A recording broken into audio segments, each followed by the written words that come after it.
Hello Weaver, नमस्कार। आज हम लोग डिस्कस करने वाले हैं एडिटोरिया पब्लिकेशन की जो 5000 प्लस बहुविकल्पीय प्रश्नों का प्रैक्टिस सेट्स आया है, उसी का प्रैक्टिस सेट्स हम लोग 6 इस वीडियो में डिस्कस करेंगे। तो चलिए हम लोग स्टार्ट करते हैं आज का क्वेश्चन नंबर 1। दोस्तों, वीडियो शुरू करने से पहले एक रिक्वेस्ट, यदि आप इस चैनल पर नए हैं तो चैनल को सब्सक्राइब ज़रूर करें। वीडियो पसंद आए तो लाइक करें और ज़्यादा से ज़्यादा लोगों तक इसे ज़रूर पहुंचाएं। तो चलिए स्टार्ट करते हैं आज का क्वेश्चन नंबर 1। क्वेश्चन नंबर 1 है, हेलिना रक्षा उपकरण को किस देश ने विकसित किया है? तो वो भारत है। नेक्स्ट है, निम्नलिखित में से कौन सुमेलित नहीं है? तो सुमेलित आपको बताना है। तो सुंदरबन की बात करें तो पश्चिम बंगाल ये सुमेलित है। भितरकणिका ये उड़ीसा में है, ओलिव रिडले के लिए फेमस है। और वहीं पीताम्बरम तमिलनाडु में है। लेकिन अगर हम वेम्बनाड की बात करें तो वेम्बनाड जो है ये कर्नाटका में नहीं है, यानी ऑप्शन नंबर आपका डी गलत हो जाएगा। नेक्स्ट क्वेश्चन की बात करते हैं, किस बंदरगाह को कॉफ़ी बंदरगाह के नाम से जाना जाता है? तो कॉफ़ी बंदरगाह किसको कहा जाता है? तो सेंटोस को कॉफ़ी बंदरगाह के रूप में भी जाना जाता है। राष्ट्रीय पोषण संस्थान कहाँ पे है? तो राष्ट्रीय पोषण संस्थान की अगर हम बात करें तो ये है हैदराबाद में। अगला क्वेश्चन है, इनमें सुमेलित आपको करना है। तो चलिए सुमेलित हम करते हैं। कहा गया कि कौन सा सही सुमेलित नहीं है। तो चलिए हम बात करते हैं गोल्डन चावल की, तो विटामिन ए आपको मिलेगा। वहीं हम बात करें यहाँ पे जैव प्रौद्योगिकी की तो प्लाज्मिड्स ये होगा।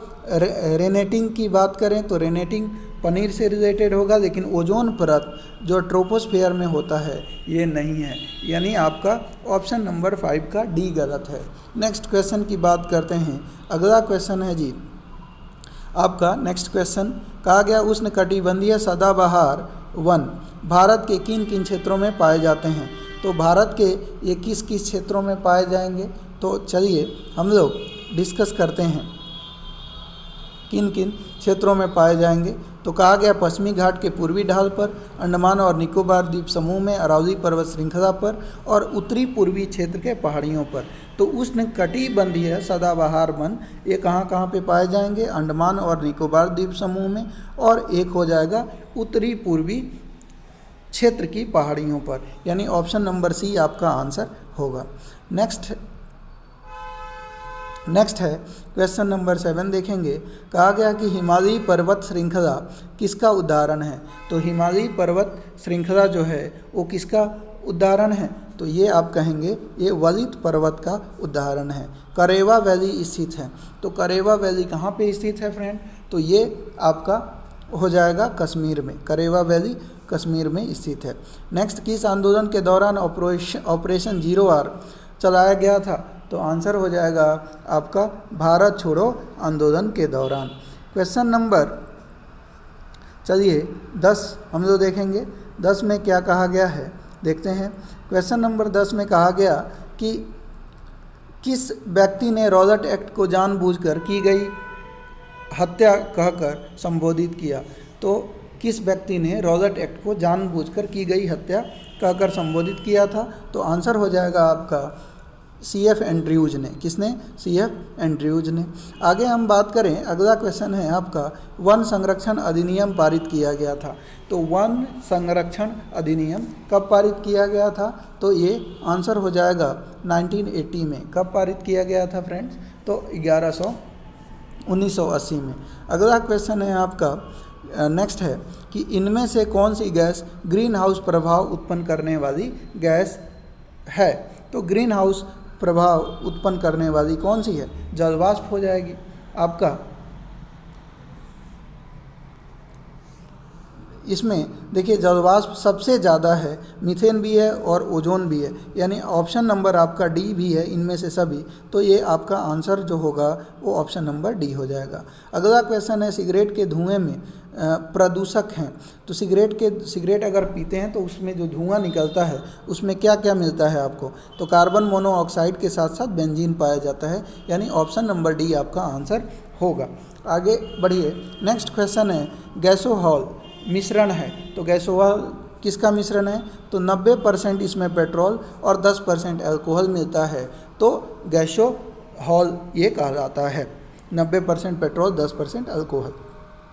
आगे हम बात करें, अगला क्वेश्चन है कि यदि एक वस्तु एक समान गति से वृत्ताकार पथ पर गतिशील है तो क्या होगा, इसका त्वरण बढ़ता है, इसका त्वरण घटता है, या इसका वेग परिवर्तित होता रहता है, या इसका वेग एक समान रहेगा। तो आंसर जो होगा वो आपका क्या होगा, इसका वेग परिवर्तित होता रहता है। अगला क्वेश्चन है, आपको मैच करना है, तो चलिए मैच करते हैं। कहा गया अमीमीटर, तो अमीमीटर वॉट क्या होता है, शक्ति होती है। अमीमीटर की अगर हम बात करें तो अमीमीटर से क्या विद्युत को मेजर करते हैं। हाइग्रोमीटर क्या सापेक्ष आर्द्रता, और बैरोमीटर से दाब को, यानी 1 का 4 आपका हो जाए, 1 का 3 होगा, और 2 का आपका 4 हो जाएगा, तो 1 का 3 2 का 4, यानी ऑप्शन नंबर आपका सी हो जाएगा।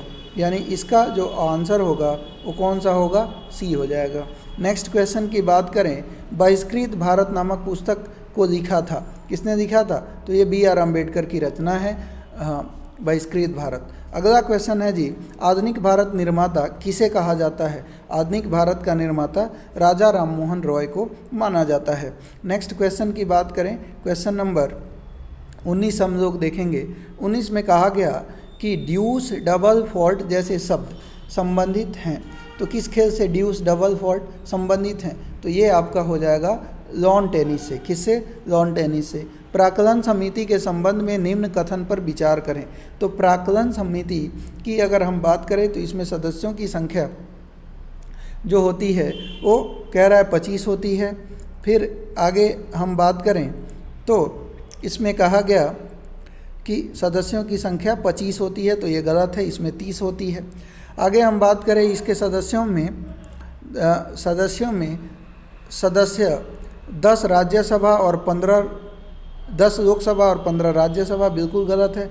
ये प्राक्कलन समिति में सभी के सभी सदस्य लोकसभा से आते हैं। इसका कार्यकाल 3 वर्ष का होता है, ये भी गलत है। कोई भी मंत्री समिति का सदस्य नहीं हो सकता, तो ये आपका आंसर हो जाएगा केवल और केवल 4 ऑप्शन सही है। राज्यपालों की सम्मेलन की अध्यक्षता कौन करता है, तो राज्यपालों के सम्मेलन की अध्यक्षता भारत का राष्ट्रपति करता है। अगला क्वेश्चन है, सूची 1 का मिलान सूची आपको 2 से करना है, तो चलिए हम मैच करते हैं।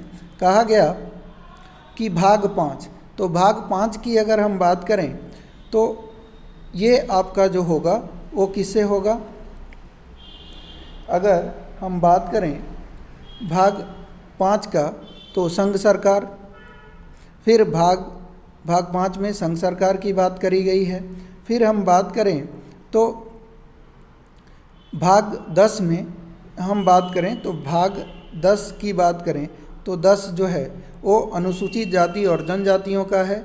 भाग 15 की अगर हम बात करें तो 15 क्या है, संविधान संशोधन प्रक्रिया, और अगर हम बात करें तो संविधान संशोधन प्रक्रिया और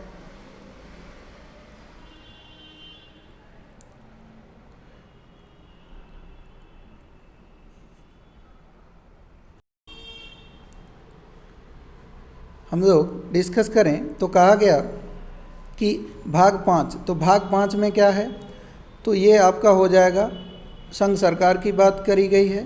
फिर हम भाग 10 की बात करें तो भाग 10 में क्या है, अनुसूचित जाति और जनजाति है। फिर भाग अगर 15 की बात करें तो इसमें निर्वाचन का प्रावधान है। और अगर हम बात करें कि भाग 20 की तो संविधान संशोधन प्रक्रिया की बात करी गई है। तो इस तरह से ऑप्शन नंबर बी आपका आंसर होगा। आगे बढ़ते हैं, आयरलैंड के संविधान से भारतीय संविधान में लिया गया है, तो राज्य के नीति निर्देशक सिद्धांत यहाँ पे दिया गया है। कहा गया राष्ट्रपति की निर्वाचन पद्धति, राज्यसभा के सदस्यों का नामांकन, उपयुक्त सभी, तो आंसर आपका जो होगा ये आपका उपयुक्त सभी हो जाएगा। नेक्स्ट क्वेश्चन की बात करते हैं। अगला क्वेश्चन है कि निम्नलिखित में से कौन सा अनुच्छेद उच्च न्यायालय को अभिलेखीय न्यायालय का दर्जा देता है? तो उच्च न्यायालय को अभिलेखीय न्यायालय का दर्जा कौन सा अनुच्छेद देता है? अनुच्छेद 215। भारत का संविधान किस प्रकार का संविधान है? तो भारत का जो संविधान जो है वो आपका जो होगा ये साधारणतः एकात्मक तथा विशेष स्थिति में संघात्मक। नेक्स्ट क्वेश्चन है कि भारत का संविधान कहता है कि अवशिष्ट अधिकार किसके पास रहेंगे? तो अवशिष्ट जो अधिकार जो रहेंगे वो संघ की संसद के पास रहेंगे। आइए क्वेश्चन नंबर 27 की बात करते हैं। क्वेश्चन नंबर 27 में क्या कहा गया है कि किस प्रस्ताव को पारित किए जाने कहा गया किस प्रस्ताव को पारित किए जाने पर मंत्रिपरिषद को इस्तीफा देना पड़ता है? तो अविश्वास प्रस्ताव को पारित किए जाने पर 27 का आपका सी हो जाएगा। आगे हम बात करते हैं लोक लेखा समिति से संबंधित तथ्यों में सही कौन है? तो आंसर हो जाएगा आपका, इसमें कुल 22 सदस्य होते हैं, यही सही है। आगे बढ़िए, तो 22 सदस्य होते हैं, ये सही है। दूसरी की हम बात करें तो कहा गया इसमें राज्यसभा के 15 सदस्य होते हैं, गलत है। राज्यसभा के 7 सदस्य होते हैं। इस समिति के सदस्यों को प्रतिवर्ष अनुपातिक प्रतिनिधि के आधार पर चयन होता है। तो 1 और 3 सही हो जाएंगे, ऑप्शन नंबर ए। आगे बढ़िए, नेक्स्ट क्वेश्चन है ग्रेड एज्ड मार्केट निम्नलिखित में से किससे संबंधित है? तो ग्रेड एज्ड मार्केट जो है वो किससे संबंधित है? तो आंसर हो जाएगा वो सरकारी प्रतिभूतियों के व्यापार से। नेक्स्ट क्वेश्चन है चालू खाते के संदर्भ में किस वर्ष रुपये को पूर्ण रूप से परिवर्तनीय घोषित कर दिया गया? तो आंसर हो जाएगा आपका 1994 में। कहा गया कि डायामेंटीना गर्त खाई किस महासागर में स्थित है? तो ये खाई जो है वो हिंद महासागर में स्थित है। कहाँ पे? हिंद महासागर में। अगला है बरमूडा ट्रायंगल का त्रिकोण किस महासागर में स्थित है? तो बरमूडा ट्रायंगल का त्रिकोण जो है वो स्थित है कहाँ पे? उत्तर पश्चिम अटलांटिक महासागर में। अगला क्वेश्चन है आग्नेय चट्टान ग्रेनाइट का रूपांतरित रूप है। तो आग्नेय चट्टान ग्रेनाइट का जो है रूपांतरित रूप नीस है। अंतरिम सरकार में मुस्लिम लीग के कितने प्रतिनिधि शामिल हुए थे? तो आंसर हो जाएगा 5 प्रतिनिधि शामिल हुए थे। अगला है अनवर ए सुहाइली किसका फारसी अनुवाद है? तो अनवर ए सुहाइली किसका फारसी अनुवाद है? तो आंसर हो जाएगा ये आपका पंचतंत्र का। नेक्स्ट क्वेश्चन है कि भारत में प्रिंटिंग प्रेस का आगमन किस देश की देन है? तो पुर्तगालियों का ये देन है। नेक्स्ट, राजा राम मोहन रॉय की मृत्यु के पश्चात ब्रह्म समाज का नेतृत्व किसने किया था? तो ब्रह्म समाज का नेतृत्व जो है वो देवेंद्र नाथ टैगोर के द्वारा किया गया था। अगला क्वेश्चन है आपका 38 क्वेश्चन हम जो देखेंगे। क्वेश्चन नंबर 38 कहा गया कि निम्नलिखित में से किन व्यक्तियों ने द्वितीय गोलमेज सम्मेलन में भाग लिया था? तो किन व्यक्तियों ने भाग लिया था? तो महात्मा गांधी, सरोजनी नायडू, मदन मोहन मालवीय और मौलाना आज़ाद। इनमें से कौन कौन थे? तो आंसर हो जाएगा आपका ऑप्शन नंबर डी हो जाएगा 1, 2 और 3, यानी महात्मा गांधी, सरोजनी नायडू, मदन मोहन मालवीय इसमें द्वितीय गोलमेज सम्मेलन में भाग लिए थे। अगला है भक्ति आंदोलन को दक्षिण से उत्तर भारत लाने का श्रेय किसको जाता है? तो रामानंद को जाता है। किसको जाता है? रामानंद को जाता है। आगे हम बात करें, नेक्स्ट आपको मैच करना है। किसे मैच करेंगे? प्रथम बौद्ध संगीति तो किसके शासनकाल में? अजातशत्रु के बारे में शासनकाल में। द्वितीय की बात करें तो द्वितीय की अगर हम बात करें तो वो किसके शासनकाल में?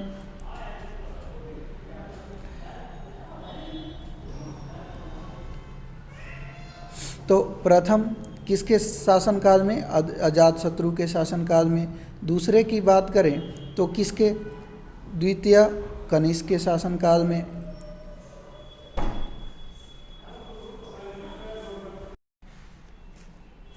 नेक्स्ट क्वेश्चन, तो इसमें देखिए कहा गया कि प्रथम बौद्ध संगीति अजातशत्रु द्वितीय बौद्ध संगीति की बात करें तो द्वितीय बौद्ध संगीति काला अशोक, और तृतीय बौद्ध संगीति की बात करें अशोक, चतुर्थ की बात करें कनिष्क। तो ऑप्शन नंबर बी आपका आंसर हो जाएगा। नेक्स्ट हम बात करें, गांधी जी के निम्नलिखित आंदोलन को कालानुसार क्रम में व्यवस्थित करना है तो असहयोग आंदोलन, खेड़ा आंदोलन, रॉबर्ट एक्ट और अहमदाबाद मिल हड़ताल।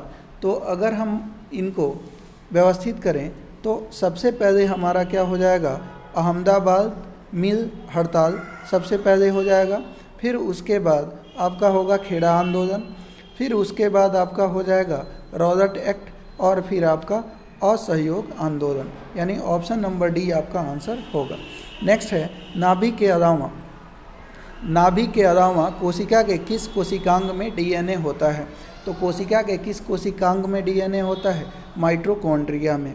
अगला है, किन गुणों में हार्मोन में एंजाइम्स, किन गुणों में हार्मोन में एंजाइम से भिन्न होते हैं। तो हार्मोन में एंजाइम से भिन्न किन गुणों में होते हैं, तो ये सभी प्रोटीन नहीं हैं। ऑप्शन नंबर डी इसका आंसर हो जाएगा। नेक्स्ट क्वेश्चन की बात करते हैं, क्वेश्चन नंबर 44 की। 44 में बोला गया, निम्न में से कौन सा रोग विटामिन ए की कमी के कारण होता है। तो विटामिन ए की कमी के कारण की बात करें तो जीरोप्थेल्मिया रोग होता है। अगला है, एक बायोटेक्निक जिसमें अल्ट्रासोनिक ध्वनि का उपयोग किया जाता है, वो क्या है, तो वो सोनोग्राफी है। नेक्स्ट वन है, यदि दोलक की लंबाई 4 गुनी कर दी जाए तो दोलक झूलने की अवधि क्या हो जाएगी। तो आंसर हो जाएगा ये आपका 2 गुनी हो जाएगी। कितनी हो जाएगी, ऑप्शन नंबर आपका बी 2 गुनी हो जाएगा। अगला है, वायु अंगार गैस में मुख्य घटक होता है। तो कौन सा मुख्य घटक होता है, तो आंसर हो जाएगा CO, N2 और CO2 पाया जाता है। अगला है, इनमें से कौन सा हार्मोन पीयूष ग्रंथि से स्रावित नहीं होता है। तो आंसर हो जाएगा, इसमें देखिए पीयूष ग्रंथि से स्रावित होने वाले हार्मोन्स कौन कौन से हैं, थायराइड स्टिमुलेटिंग हार्मोन, मानव वृद्धि हार्मोन और प्रोलैक्टिन हार्मोन, ये पीयूष ग्रंथि से स्रावित होते हैं, लेकिन कैल्सिटोनिन ये स्रावित नहीं होता। अगला है, मादा जनन तंत्र में किसको मुख्य जनन अंग कहा जाता है। तो मादा जनन तंत्र का मुख्य जनन अंग कौन सा है, डिंबवाहिनी नलिका। नेक्स्ट वन है, क्वेश्चन नंबर 50, कहा गया निम्नलिखित में से कौन सा कार्बोहाइड्रेट पाचन का अंतिम उत्पाद है। तो आंसर हो जाएगा आपका ग्लूकोज। तो उम्मीद है दोस्तों वीडियो पसंद आई होगी। वीडियो पसंद आई हो तो प्लीज़ लाइक ज़रूर करें, चैनल पे नए हैं तो सब्सक्राइब करें। मिलते हैं एक नए वीडियो में, तब तक के लिए धन्यवाद, जय हिंद।